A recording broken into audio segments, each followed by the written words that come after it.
Hello and welcome to this week's episode of the Popcorn Wind Down. And I'm Tammy. Thank you for joining us this week. First, a word from our sponsor, J.H.R. Associates. If on the wrong side of the law, then they're the firm for you. They can handle everything, and I mean everything from bell to breaks to stitches. Not gonna ask. J&R and Associates fix all of your legal problems. If you don't know, J.H.R. Associates. Tammy, I think you need to start asking more questions before you just start cashing checks for our sponsors. I'm trying to figure out what's the wrong side of the wrong side. Is that the right side? Like, you even want to know. Oh, thank you, sponsors. I figure if you're on that side, yeah, you might need them to handle some breaks and some stitches. Never mind. So this week we get down to the beat of Baz Luhrmann's latest epic, Elvis, starring Austin Butler in a star-making turn as the iconic and controversial Elvis Presley, the man who shook, rattled, and rolled his way onto top of the music scene in the early 50s and held it firmly in his grip until his untimely death at the age of 42. So, Tammy, what did you think about Elvis? Was it a platinum hit or a cheap gold-plated flop? What I will say is it is going to be a platinum hit for some, and I think for his fans, for people who were fans of Elvis, I can see them enjoying just kind of seeing the rise and fall and then the rise again of his career. But I will be honest, I wasn't a fan of Elvis before I watched this movie, and I'm still not a fan of Elvis after watching the movie. Yeah, as I was watching it, it was hard to separate the man from the music. Um, and I have a lot of thoughts. And I'm hard, excited to hear those thoughts. yeah, it's hard, and so I kind of want to do it in two ways. Like you said, not a fan of Elvis, and I get that. I have mixed feelings about Elvis because, as I said, I did I do I am a fan in certain aspects of Elvis, and I understand the controversy. And we can talk about that later. So, just from this standpoint of let's break this conversation down to two parts. Let's just talk about the movie first, and then we can talk about Elvis himself. What did you think about the movie? It's not as far as it making you a fan, but just the movie itself. Did you like it? See, I can't separate that. So, like, I was talking to a couple people, and like my mindset was when I watch movies that is a reflection of a famous person's life, I kind of watch it on, does this change my mindset, the mindset that I had of them before watching the movie? And sometimes it does, and sometimes it doesn't. And so for this one, a movie as a whole, I'm gonna be honest, like I was bored. And I think, yeah, I was bored. It was too long. It's 2.5 hours long. And there was a lot of things that they could have cut out.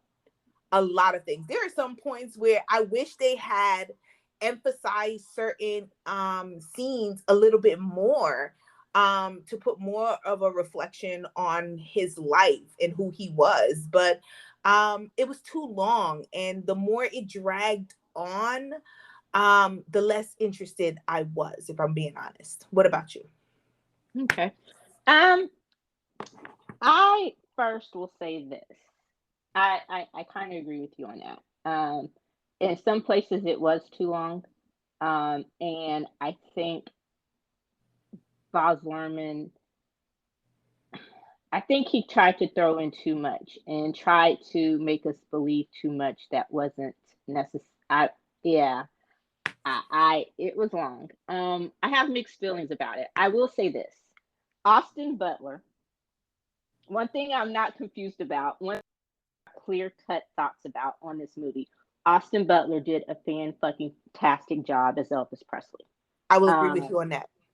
he was amazing. He was every embodiment of Elvis Presley in this movie. If when it starts, and I want to say this, not as far as the movie itself, but just as far as performance, I think we just saw our first Oscar worthy performance of the year. He needs to be in that conversation come award season time. And if he is not, then I think the Academy will have more questions about legitimacy and everything else to answer because he did the damn thing. He made, whether or not you loved Elvis or not, whether or not you necessarily thought this was the best, a great movie, he did a great job in that role. So I can say that. And after the fact, I didn't want to watch a lot about the movie. Um, I didn't want to read a lot of the reviews, although it was getting great reviews.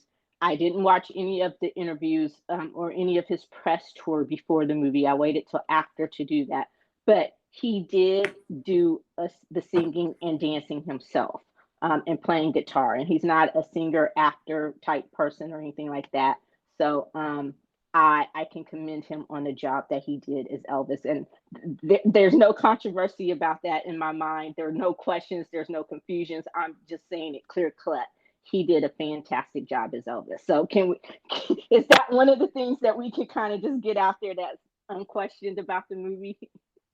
Well, yeah, watching the movie, I will say he embodied Elvis so much that there were parts in the movie where I couldn't tell if it was clips of the actual Elvis or if it was Austin Butler.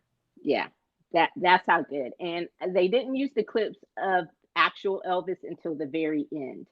See, When they were didn't even know that. um yeah. So like his last performance in Vegas where they were like he could barely stand up, that's when they juxtaposed and the actual Elvis, and then they start showing pictures of real Elvis with Priscilla in his life, and then it kind of fades to black. So yeah, he was great in that role, and I definitely would put him in the Oscar conversation. Um, and I don't say that a lot. I kind of try to wait and see when we get closer to award season, but I definitely think from what I've seen, he needs to be in that conversation most definitely just for what he did. The movie itself was interesting. It wasn't great. Um, I think it skirted around a lot of issues, especially the issues of race um, and Elvis's controversial. I don't know. Let's just say he was the original culture vulture, which he has been called many times. And I think for this movie to have had pretty much carte blanche from his family and his estate to tell the story and to clarify a few things, it didn't do it, or it tried to do it way too subtly. And I think it had a lot more room to clear up a lot more than what it did. Um, so I I appreciate, having said that, I do appreciate the way that it finally gave voice and space and acknowledgement to the Black musicians and creators who inspired and influenced and even befriended Elvis in his earlier years. Like Sister Rosetta Thorpe, Little Richard, BB King, and I even had to look it up for myself. He and BB King really were great friends. They really were good friends, and so I wanted to look that up. The original singer of Hound Dog, Big Mama Thornton, um, you know, she never really got credit for creating that song, turning it into a number one hit on the R&B charts. Before Elvis, it became his biggest hit. But she only made $500 off of that song. And so every time she would go and perform it afterwards in concerts, people would think that she was covering an Elvis song without realizing no, Elvis was covering a Big Mama Thornton song. So I think that it acknowledged it, but I think it acknowledged those things a little bit too subtly. What about you? Oh yeah, he culturally appropriated his style, his sound, the actual music, because I didn't know that. I was not like, I didn't know necessarily songs that were sung by Elvis. Like I couldn't name the names of them. So when I was hearing them in the movie, I was like, oh, okay, that was Elvis. Okay. But then to see that that sound, like you got to witness the sound coming from the black community of Memphis, and then him taking it and putting it out there to the white population, and them eating it up um until it became too much for them, and then all of a sudden threw him under the bus. But yeah, like it, like people have talked about it for decades, that he stole black music and made a fortune off of stealing our sound. Yeah. And Little Richard said it himself. He had a complicated relationship with Elvis. That part was true. Um, to a certain point, they were friends, but he also acknowledged that, hey, Little Richard is the self-proclaimed king of rock and roll. The media gave that title to Elvis, but Little Richard was. And if Little Richard had been white, then imagine what he would have done. And if Elvis had been black, he would have never been Elvis, the Elvis Presley that we know today. And one of the things is, I, on one hand, I think the movie went too far to try to put it all at the Colonel's feet. Um, Now, granted, knowing who the Colonel was, um, it tried too hard to convince us, I think, that Elvis was just this naive little hick born in Tupelo, fucking Mississippi, the backwoods of Mississippi.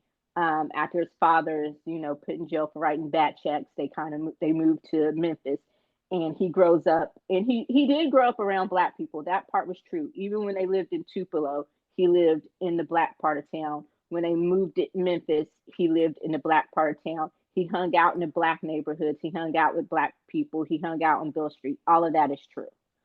But I think it went too far to try to convince us that he was just the Colonel's puppet in all of this. And part of me, I understand to an extent, especially given the time, why he didn't speak out. With McCarthyism, with everything else that was going on in the time, I get that. But as he got more power, especially, and I don't know if it was an actual real conversation that he had with BB King about, I know that it was true. The newspaper clippings and articles and headlines, those were true. They threatened to arrest him. He was banned from certain television shows. There were certain shows that he did that they would only show him from the neck up. Like they wouldn't show, when Elvis was on the show, they wouldn't show him from anything but the neck up or the waist up. I know they thought he was pornographic because of the way he moved his hips and all that. The part about him going into the military and all of that to avoid jail. So, but also knowing that who he was and the power that he garnered, he wasn't immune to that. He couldn't have been that naive to that where he didn't um he didn't have more of a voice to speak out, especially um when the civil rights movement was at its full height. He could have been one of those to speak out and join that. So I can't believe, and again, it's not one of those things we'll ever truly know. Um, I can't believe that it was just him being quiet just because the colonel wouldn't let him speak out. And so that was one of the things that I didn't like about the movie, is it just made him seem like he was he was too stupid to even realize what was going on. He was just a puppet. Does that make sense? Yes, I disagree with you just a little bit, but yes, I understand what you're saying. What do you disagree with? I think that it is harder to speak out than people think with the more power that you have, because your power is based on your popularity. And what people don't realize is, with celebrities, your popularity and your fame can be taken from you at any point. When the conservative population focuses on someone, oh, they can make you enemy number one in the country. So I think although he had a lot of power, and this is me looking at, so when you were talking about, the power that he had and how he could speak out, um, sorry to bring it up because I know we talk about them too much, but I think of BTS. I think of the fact that BTS has so much power and they don't speak up on the things that are going on in their society. They make very blanket statements. But at the end of the day, like they're not forceful to it. So I think it's harder than it seems to use that power without the fear of losing everything that you have earned. And um and I get you know that from the BTS point of view, and that kind of goes into my that kind. I like I said, I understand why he didn't speak up, and especially given that time, and especially considering that, like you said, you kind of you proved the point, and maybe I wasn't as clear. I don't like the way they made it seem like it was just the colonel's reason. It was all the colonel, that it was that the colonel was the only reason he didn't speak up. Like I'm saying, he had more power than the movie was trying to lead us to believe. Like he was just this dumb, naive hick. I get that.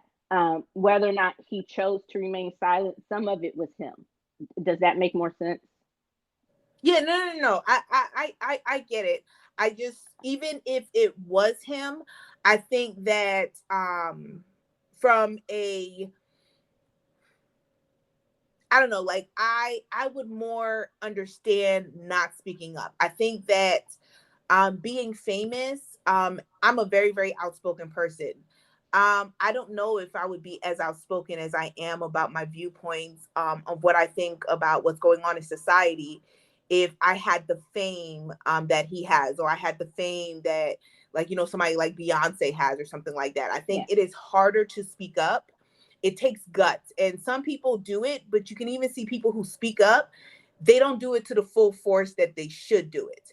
um they're still towing a line. So I think that I can understand him making the choice, but also in the back of his head being persuaded by the people that surrounded him, who yeah. were mooching off of him his whole entire life. Yeah, and you hit the nail on the head with BTS. In a certain situation, I understand why they don't speak up a lot, especially when they're at home, because Korea, South Korea, even though it's light years ahead of North Korea in its politics and its culture, it's still a very, very conservative society, and so I get that. Whereas in America, we're more outspoken. But so that was just the thing. I don't like how they tried to put the blame on all of Elvis's decisions on the colonel. He knew what he could and couldn't do. Um, and so and having said that, because of the time that he lived in, the time that all this happened, is it fair to call him a culture vulture? Is it fair? I mean, so that's the other part. I'm not saying he wasn't, but is it fair giving that what we know about society at that time? Yes.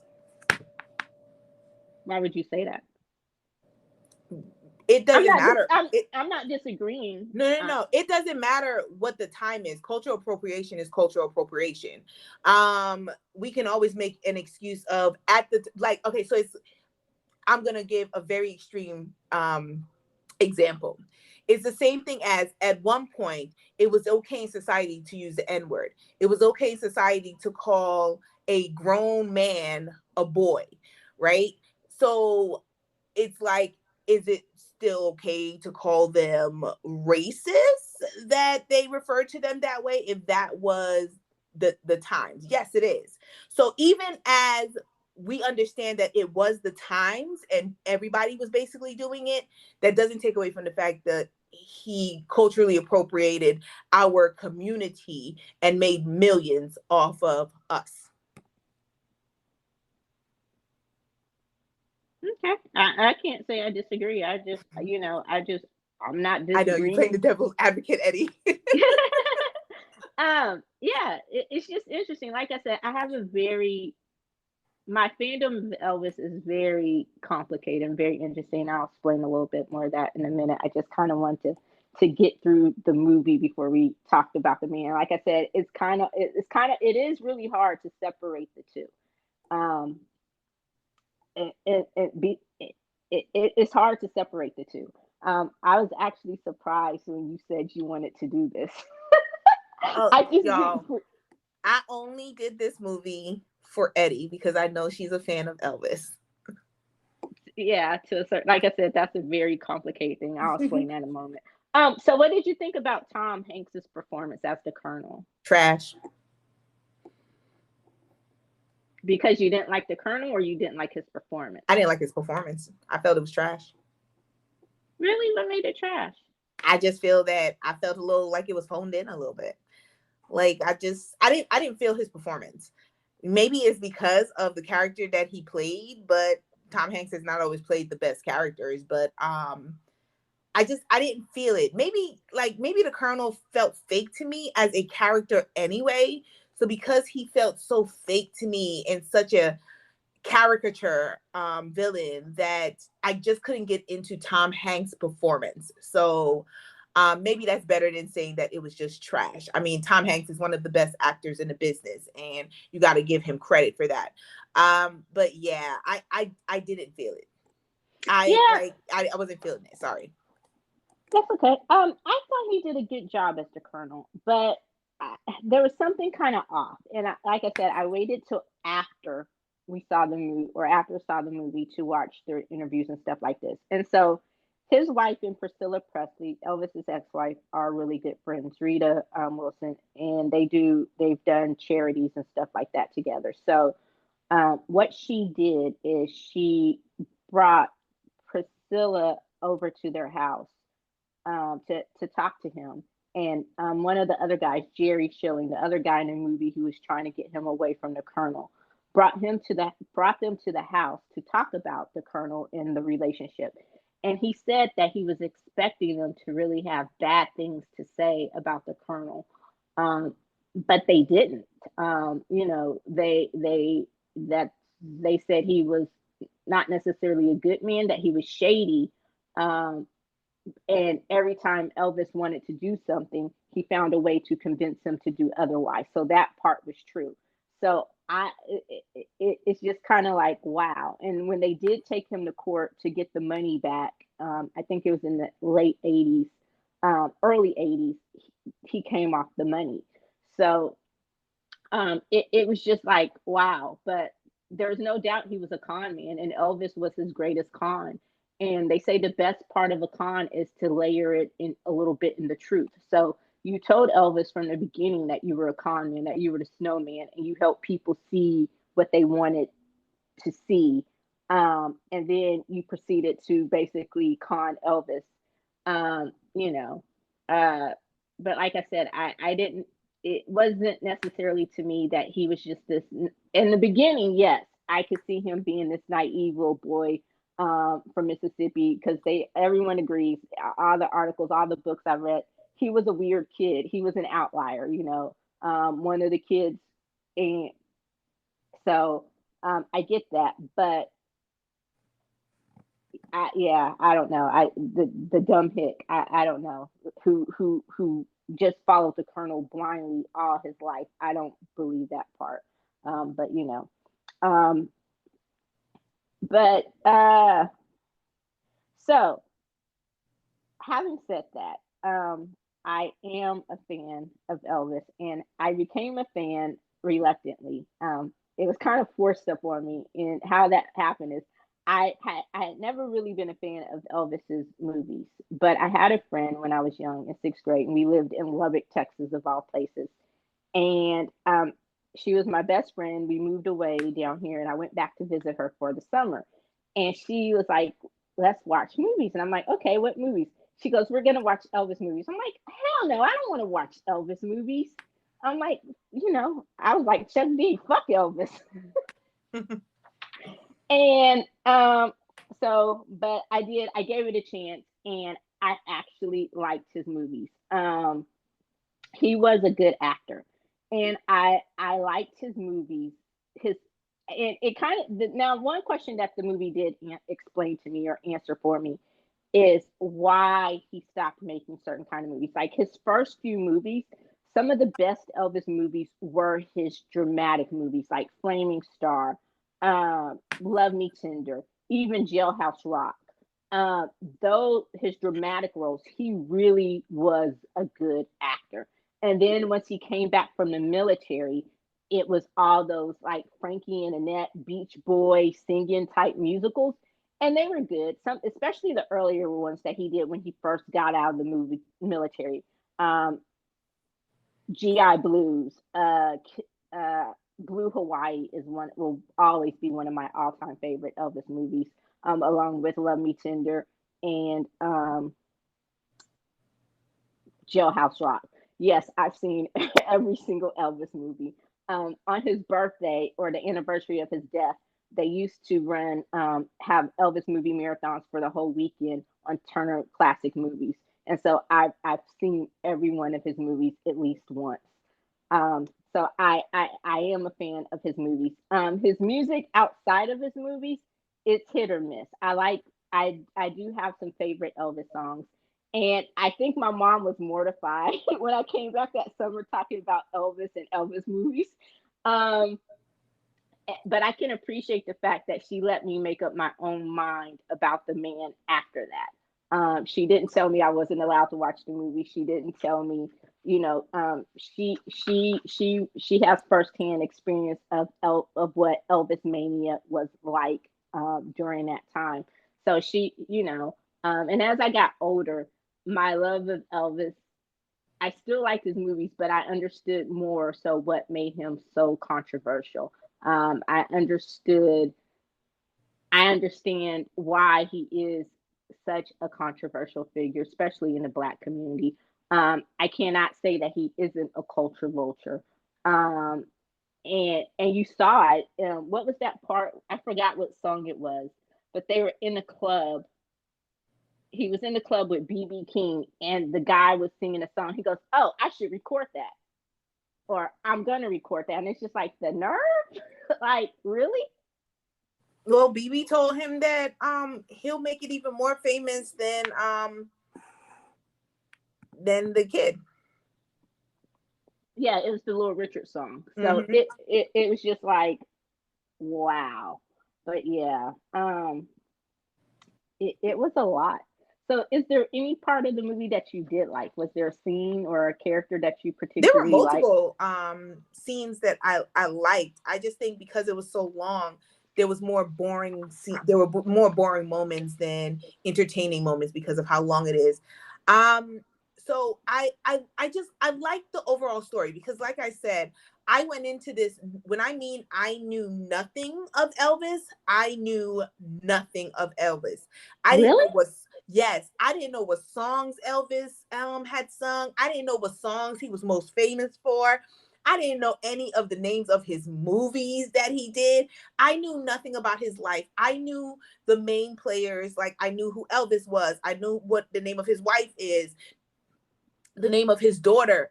But other than that, I went in there completely blind to who Elvis was and how famous he was. I didn't realize Elvis was as huge because my whole thing when Elvis comes up is I shrug my shoulders and I'm like, okay. Like, because so I look at it as in Jackson 5, oh, I got you on that. The Beatles, I became a fan of the Beatles later in life. But Elvis, never. Like I never sat down to listen to anything. I still didn't listen to it. Usually, like when I'm driving home, I'll play like the soundtrack of the movie when it's a biopic. Did not do that. So yeah, so it was definitely interesting to see how he gained so much popularity. I thought it was absolutely ridiculous that they made such a huge deal out of his shaking his waist. I understand. I get the times. But I rolled my eyes so many times to the stupidity of the response to him shaking his hips. I was like, and girls falling out and fainting. I was like, get the fuck out of here with that. Like for real? I was like, come on. Like they showed like one woman looking like she's having an orgasm in the audience. And I was just like, For real. I said, y'all are so repressed. You're They so were. repressed. Like that you're literally, oh my God, oh my God. And I was just like, oh my God, shut up. Like, I'm sorry. Like that was ridiculous to me. I will say that was the most ridiculous thing that I saw. Like I've heard of it, but to actually see it, I was like, that was ridiculous to me. I'm sorry. It was ridiculous. I love the connection that he did have to the Black community. He was he was, what did you call it? A culture vulture? Mm-hmm. He was a culture vulture. Let's not pussyfoot around that. Oh, sorry, my bad. I apologize. Let's not tiptoe around that. Oh he wait, was so you're saying I'm the only one that's allowed to cuss and use a pot mouth? Like, is no, that no, where we're no. drawing It's the not line? even no. It's not the curse. It's the word that I use. Oh, Just you as said soon as I pussy? said it, I felt so bad. So my bad, y'all. I apologize for It's that. better than cunt. I mean, my bad. See, you got my dirty mouth and my dirty mind going. My bad. Let's get back on track. But yeah, but I did know, like, let's not tiptoe around that. Like, he was a culture vulture. He did an amazing job of taking what he stole from our culture and making, and like, making his persona out of it and becoming, the top selling artist. So that I like knowing more about him because I never would have done it on my own. So it was interesting to kind of see it. I don't understand the ugly outfits that he wore. Still don't get it. But I understand the popularity because I look at like artists that we have today and how, perfect example of the group that we love, of how like crazy people go over them. And I'm on the sidelines like, y'all crazy, like y'all toxic and psycho. And like so there were good points. It taught me a little bit more about him that I never knew. It was really, really interesting to kind of see how that went.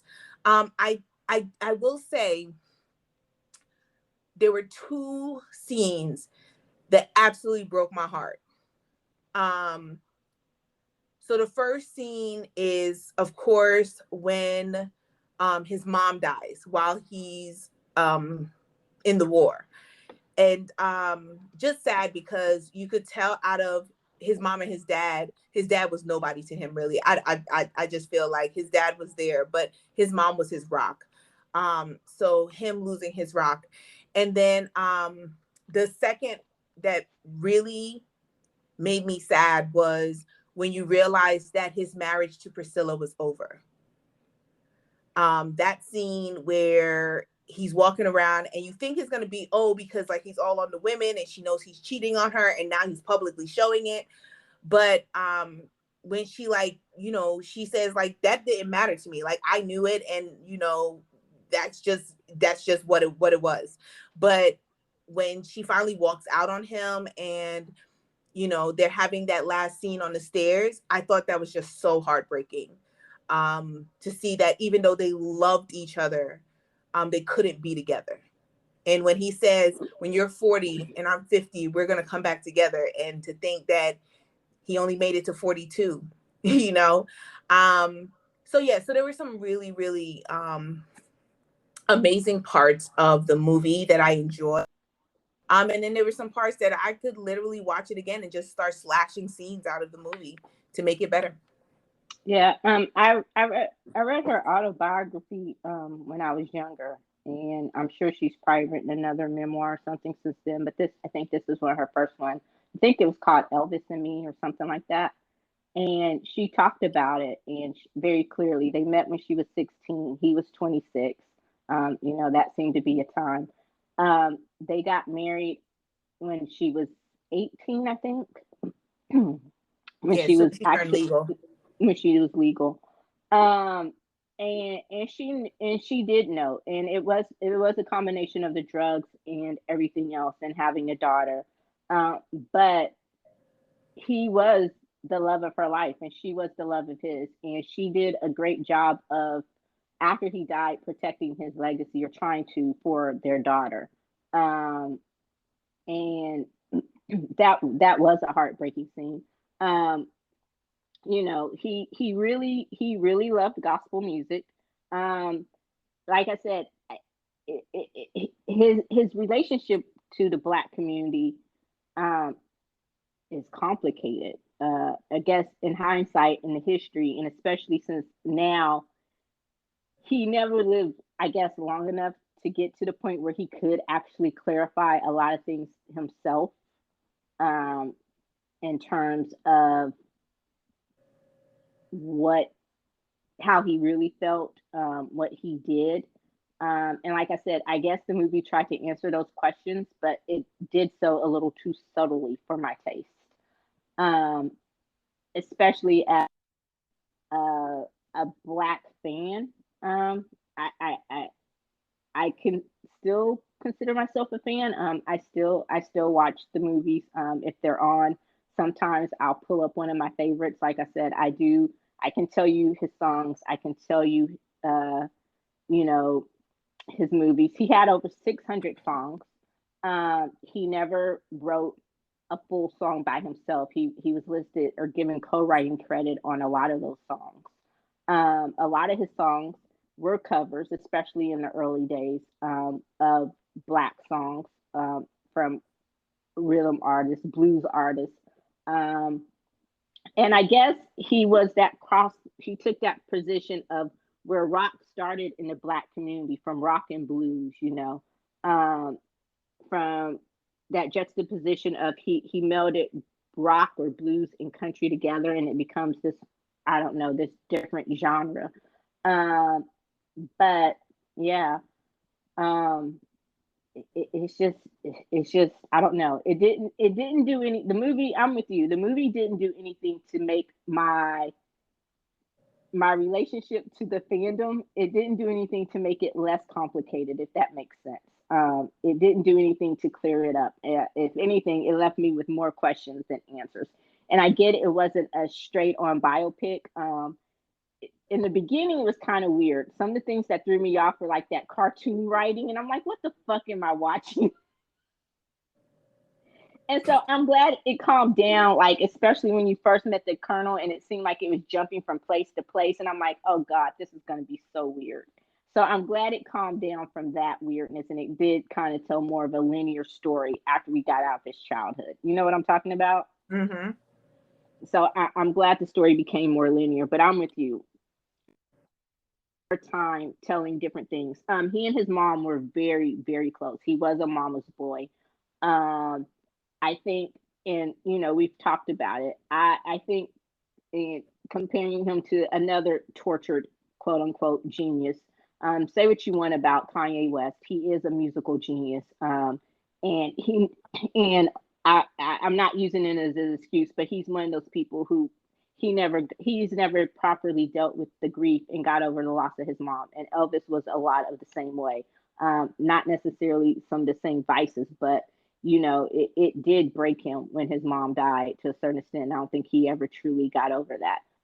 One of the things is Graceland was her home. So no matter what else, he was determined to keep that because that was the place he bought for her. Um, so forth and so on.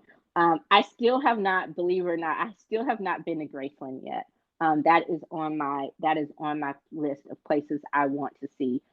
Memphis, I have not been to Memphis, Tennessee yet. I want to go to Memphis and I want to go eat some of that barbecue on Bill Street. I want to go to the blues clubs and the clubs on Bill Street. I want to go see the hotel. It's a museum, but the hotel where unfortunately Dr. King was shot. So I would Memphis is a city, is a historic city, and it's a city that I want to tour and I want to see everything there is in Memphis. And I still haven't found anybody to go to Graceland with me. Do you want to go? I'm waiting for your signature. Absolutely not. Okay. Okay, so here's the funny thing. I Nashville was always on my list of places to visit. So when I was driving down here from Jersey, I made sure to put Nashville as our midway point. Hmm. Um, and stopping in Nashville and kind of like the quiet experience that I had in Nashville, because Memphis has been on my list as well, which is hilarious because, like I said, not a fan of Elvis, but Graceland is like famous. It's a famous landmark of the United States. And so I did want to go to Memphis until I went to Nashville.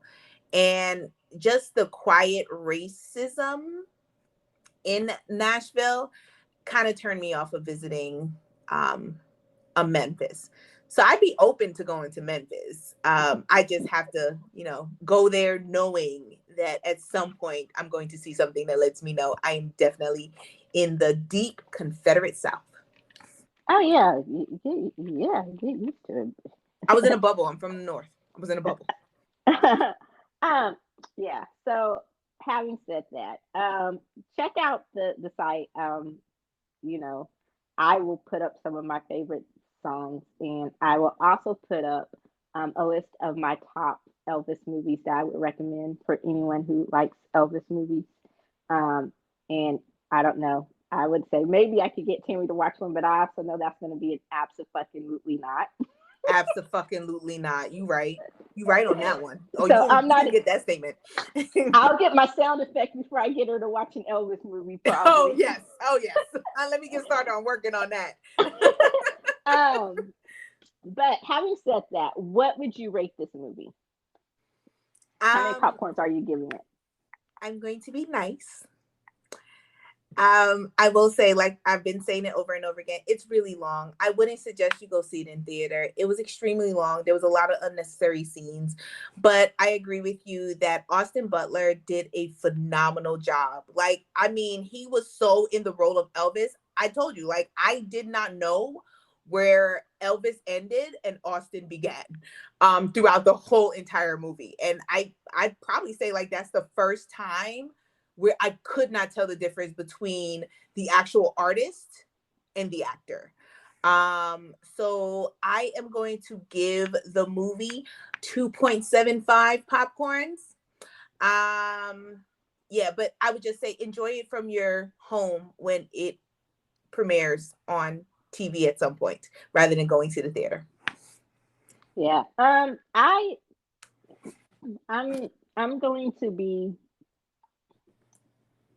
I rated it a little bit higher than you, not much, just a little bit.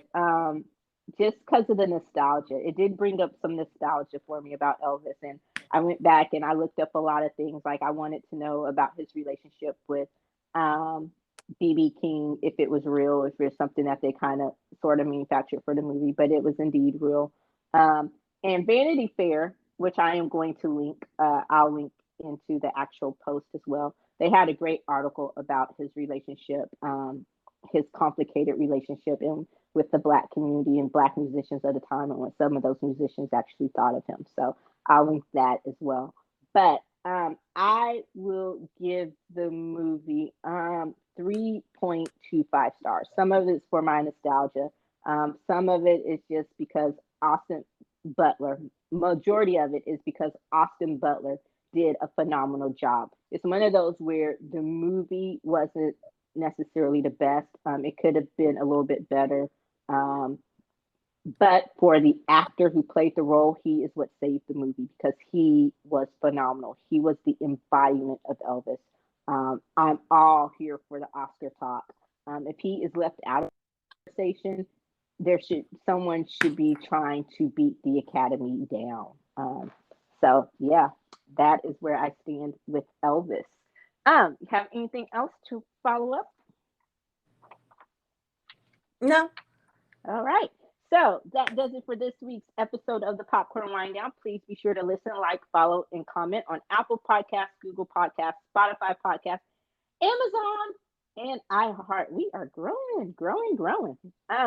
You can also keep up to date on the latest entertainment pop culture news, as well as other amazing kernels of pop culture goodness at thepopcornwinddown.com. That's it. That's the plug. Pop it up, pop, pop, pop.